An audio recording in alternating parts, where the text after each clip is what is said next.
কারণ যত আমরা পিস্তলের সামনে দাঁড়িয়ে লড়াই করছি প্রতিনিয়ত, টানা হচ্ছে 18 থেকে 19 দিন। তো সেক্ষেত্রে আমরা মনে করি যে সেই দিনগুলো আর কখনো ফিরে না আসুক।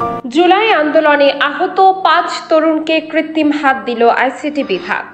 কোরআনে হাফেজ মোহাম্মদ হোসাইন আহমেদ 20 বছর বয়সের আরবি ও বাংলা লেখার জন্য বেশ প্রশংসা পেতেন। গত 5 আগস্ট যাত্রাবাড়িতে পুলিশ একদম কাছ থেকে তার ডান হাতে গুলি করে। পরদিন গুলি লাগা হাতটি কেটে ফেলতে হয়। বাবা নেই, পড়াশোনার পাশাপাশি খণ্ডকালীন চাকরি করতেন, সেই চাকরি চলে গেছে। 25 বছর বয়সী যশোরের নাইম হাসান 5 আগস্ট বৈষম্য বিরোধী ছাত্র আন্দোলনে ছাত্রলীগের কর্মীদের ধারালো অস্ত্রের কোপের ডান হাতটি ঝুলে যায়। 17 আগস্ট পর্যন্ত এইভাবেই ঝুলেছিল হাতটি। চিকিৎসায় 4 লাখ টাকা খরচের পর হাতটি কেটে ফেলতে হয়েছে। 1 বছর বয়সী একমাত্র মেয়ে নাজিফা জান্নাতকে কোলে নিতে পারেন না নাইম। আজ বৃহস্পতিবার সকালে রাজধানীর আগারগাঁওয়ে তথ্য ও যোগাযোগ প্রযুক্তি বিভাগের আইসিটি টাওয়ারে হোসেন আহমেদ, নাইম সহ 5 তরুণ হাজির হয়েছিলেন। রোবোলাইফ টেকনোলজিস নামে একটি প্রতিষ্ঠানে তরুণদের কৃত্রিম রোবোটিক হাত লাগিয়ে দিয়েছে। আর্থিক সহায়তা দিয়েছে ব্যাবিলন গ্রুপ।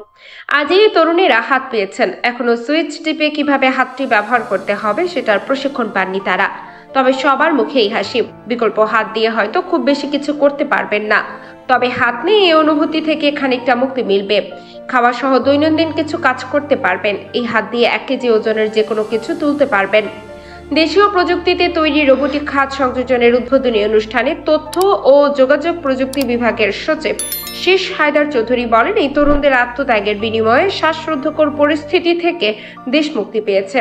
তরুণদের এই যে কৃত্রিম হাত সংযোজন করে দেওয়া হলো, এটি দায়িত্বের জায়গা থেকে করা হয়েছে। তবে হিরো বা সন্তানদের জন্য যা করা হলো তা আসলে তাদের অবদানের তুলনায় কিছুই নয়। তথ্য ও যোগাযোগ প্রযুক্তি বিভাগের উদ্বোধনী অনুদানের মাধ্যমে প্রতিষ্ঠিত হয় বাংলাদেশের একমাত্র রোবোটিক হাত উৎপাদনকারী প্রতিষ্ঠান রোবোলাইফ টেকনোলজিস। 2018 সাল থেকে এ পর্যন্ত প্রায় 60 জনের বেশি মানুষের রোবোটিক হাত সংযোজন করেছে প্রতিষ্ঠানটি। যুক্তরাষ্ট্র, সৌদি আরব, মালয়েশিয়া, তুরস্ক ও ভারতে এই রোবোটিক হাত ডেমো প্রোডাক্ট হিসেবে রপ্তানি করেছে তারা। রোবোলাইফ টেকনোলজিসের প্রতিষ্ঠাতা জয় বড়ুয়া লাভলু রোবোটিক হাত সংযোজন কার্যক্রমের জন্য বিশ্বের শীর্ষ 10 তরুণ রোবট গবেষকের তালিকায় স্থান পেয়েছেন।